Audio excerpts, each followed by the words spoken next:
Cris Collinsworth. He's also the majority owner of football analytics company PFF. Welcome to Closing Bell. It's great to have you on.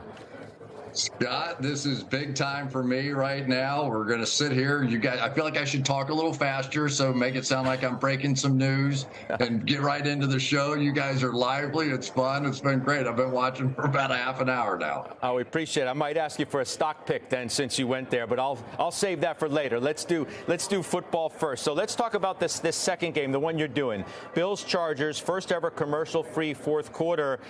The Bills, they don't look like their record says they should. They still look pretty good.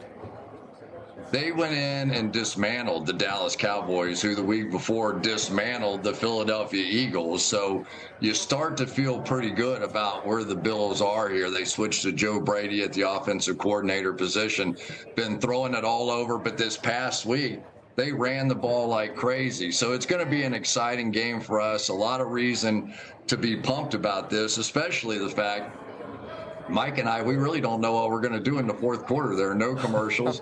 We both did talk radio for over 10 years, so maybe we take some calls. We don't know exactly how it's going to be. There's going to be no delay because it's on cable, right? Subscription. Then you're going to hear some natural language come out of the players. So it's going to be fun. It'll be different. Yeah. How do you think you guys are going to handle that? I mean, you guys are used to broadcasting these games. You have to fill time occasionally and, during injuries or other things. But this is going to be an entirely different muscle flex for you both. Well, one thing we never want to do is say anything negative about the people that provide commercials for our football game or for your show, right? They pay the salaries of a lot of great announcers out there. Would you agree with me, Scott? That it's an important part of the game.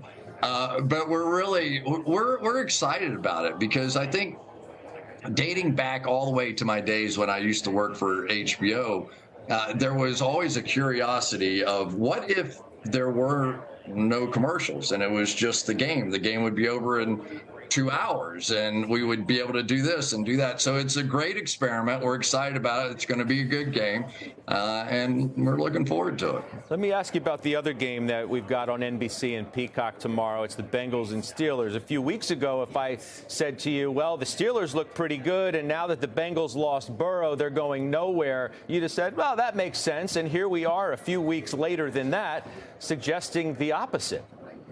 Yeah, with uncertainty at the Pittsburgh Steelers quarterback position, they don't really know who they're going to play there. And Jake Browning has gone nuts for Cincinnati Bengals, my old team. I used to play for them, so I'm kind of cheering for the boys a little bit.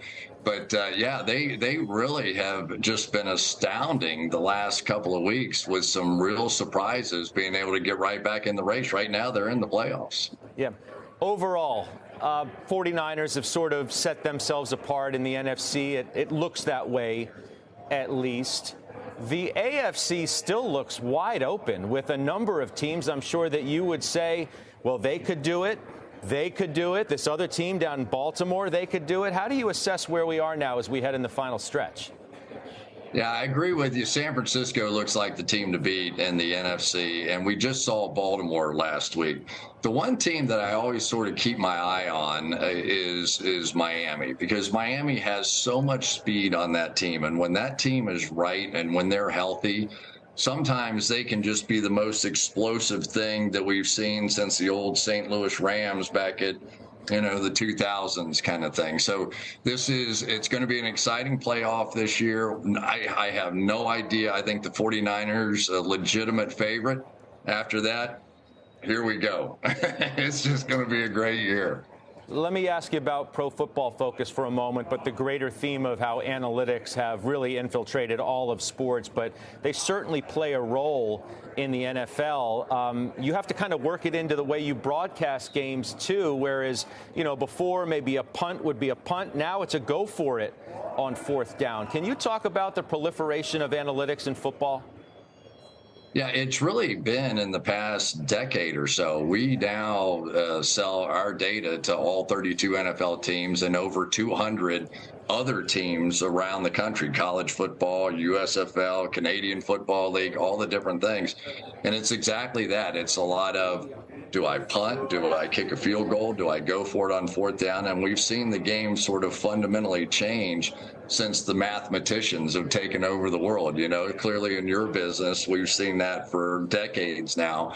But in football, it's really been in the last 10 years that essentially things that every coach in the world took for granted, that this was the truth, this is how you had to do it, are no longer true. It's just not. Like the mathematicians told us all that we've been playing football the wrong way for the last 80 years, and now almost everybody's adopting the new mathematical way of making decisions. Yeah, it's got to be a big change for coaches, I would think, who have to rethink their game plans a bit based on whether, you know, on a 3rd and 10 they get 8 yards and what they're going to have to do next. Well, I think almost probably like it does in the business world as well, it takes some pressure off of decision makers. I mean, most of the really hard decisions are those 51% to 49% kind of decisions. And so when you get there, you know, the thing that you have to remember is you're going to be wrong 49% of the time, no matter what you do, right? So this is sort of that 50-50 call. And when you go into a press conference at the end of the game and you go, why'd you do that, coach? You lost the game. And you go, well, the math said this gave me a 2% edge over doing it the other way. You want to do the math? You go do the math yourself. That's what our guys told us. And so it really, I think, like a CEO or anything else, any other CEO, you just want all the edge you can get. And sometimes the margins are really small. Well, have a great call. We'll be watching. Rest the chops because you're going to need them in that fourth quarter. And we'll talk to you soon.